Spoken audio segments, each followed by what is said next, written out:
last tutorial, we learned how to work a single crochet in our starting chain. Now we're going to learn how to work onto that second row. But before we do that, I want you to just have a look at the top of your row and see all those V's. Each one of those V's is the top of your single crochet, and it counts as one stitch. So let's just count them. We have 1, 2, 3, 4, 5, 6, 7, and 8, and then of course the loop that goes on our hook. So now before we move on to the second row, we need to chain 1, and that chain is simply to add height to move us up to that second row. Now that chain, when you're working a single crochet, it doesn't count as a stitch.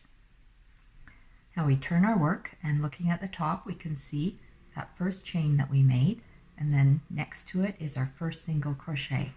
So we're going to insert our hook, and we are going to go through both of those legs of the V.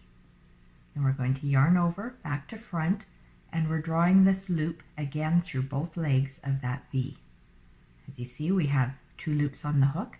Now yarn over and draw through both of those loops. So our second stitch is going to be worked, of course, into that second V.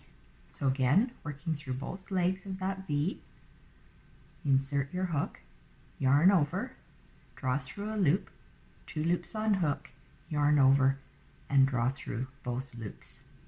Now we're simply going to repeat this process through to the end of the row. And when we get to the end of the second row, we're going to hopefully have 8 stitches again.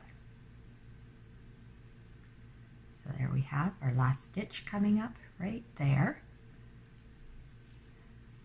Okay, and so you can see the top of the second row looks exactly the same as the top of the first row.